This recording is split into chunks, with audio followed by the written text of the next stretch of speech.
Welcome to the What Just Happened podcast. Today, we'll be doing a deep dive into the Trump administration's recent actions around federal employees. That's right. We'll be drawing from news reports, expert analysis, Yeah. really trying to understand how these moves might, reshape the government workforce. It's potentially quite significant. Yeah. Our mission really is to cut through the noise. We want to get a handle on the implications, what this means for how government actually functions, and maybe what it means for democratic norms, too. Absolutely. It's about a fundamental shift, potentially, in managing personnel in the executive branch. Could lead to a much more politicized civil service. Okay, let's unpack this then. The main thing we're seeing is this thing called Schedule F coming back, sometimes called Schedule Policy Career now. What's the gist of it? Well, fundamentally, this new rule is designed to make it easier. Easier to remove federal employees if they're seen as undermining the president's agenda. Easier how? It aims to reclassify a whole swath of career civil servants. The number floating around is about 50,000. 50,000. Wow. Yeah, reclassify them as at-will employees. And at-will just means, they can be dismissed much more easily. It's quite different. Different from the usual setup. Exactly. Different from the traditional civil service protections. Those shields that are supposed to protect nonpartisan jobs, well, nonpartisan, insulated from political winds.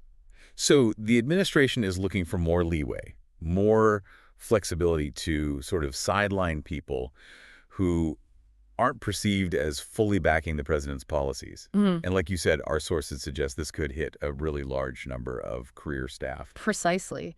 And the administration's rationale, coming from a White House official, is basically that these career folks, they make decisions, right?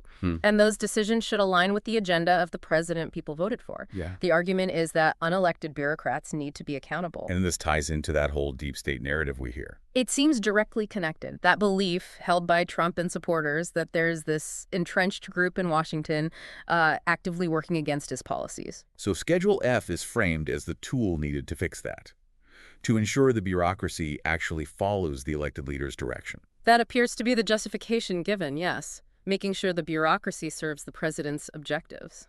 Okay, here's where it gets really concrete, though. This isn't just talk anymore, is it? No, not at all. Our sources are confirming the Office of Personnel Management, OPM, the government's HR department.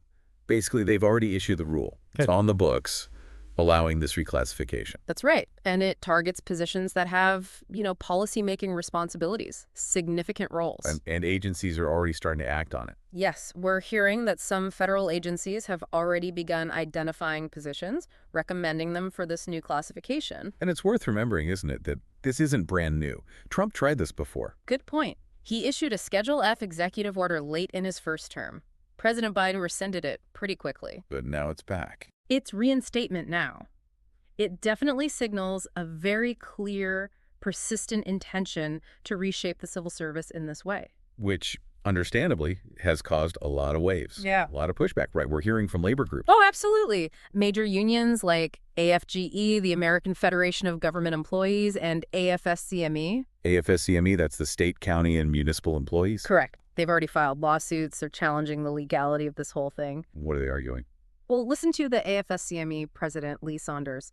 He called Schedule F, and I'm quoting here, a shameless attempt to politicize the federal workforce by replacing thousands of dedicated, qualified civil servants with political cronies. Strong words. Very.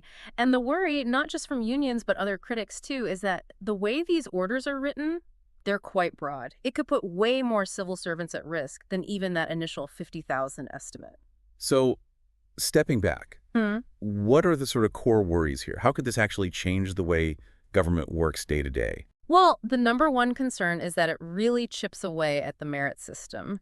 The idea that people are hired and promoted based on qualifications, not politics. Right. That's been the foundation for a long time. For over a century. So if you start replacing experienced, nonpartisan professionals with people picked mainly for political loyalty, you risk compromising the quality of government work, the impartiality.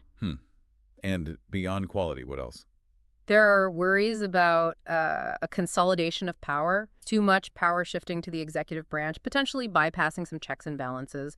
And then there are worker rights issues. Like what? Well, a big one is whistleblower protections. If you reclassified as at will, you might lose those protections. And those are crucial, right, for holding government accountable when things go wrong. Definitely.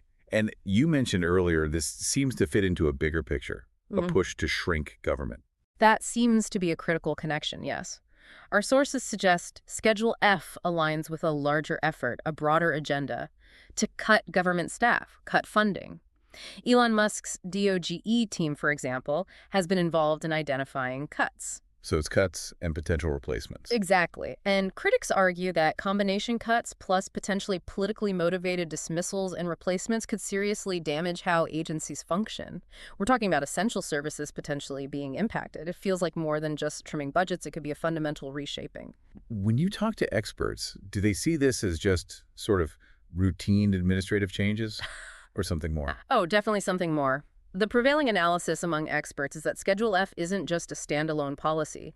They see it as a key piece. A piece of what? A piece of a larger strategy. Some call it Project 2025. The goal, they argue, is to systematically restructure the federal bureaucracy. How? By putting people loyal to the president into key jobs. So it's not just about reducing staff, it's about replacing them strategically. That's the core expert concern. Replacing career staff with political appointees whose primary loyalty might be, well, not necessarily to the Constitution or the rule of law, but to the executive. History shows that kind of politicization can lead to inefficiency, instability, even corruption down the line. And that sounds particularly concerning for certain parts of government, doesn't it? Like law enforcement. Exactly where the concerns get sharpest. Experts point right at agencies like the Department of Justice, the FBI. Why them specifically? Think about it. The danger is replacing career professionals in those critical roles people meant to be objective, guided by law with political appointees, especially if their loyalty is primarily to an individual leader, not the institution or the law itself. And the implications for things like elections. That's a huge worry. The impartial application of justice, election integrity, these could be at risk if those agencies become heavily politicized. Some analysts even call it a kind of a two-part pincer movement. A pincer movement, like pincers closing in. On one side, general cuts reducing the overall workforce. On the other, targeted replacements using Schedule F to install loyalists in key spots. And the effects. They could be felt quite quickly.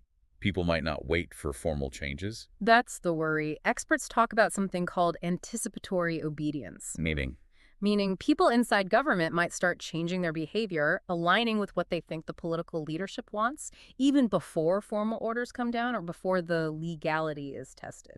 Trying to stay out of trouble. Possibly. Or trying to curry favor. And related to that, you might also see a wave of resignations.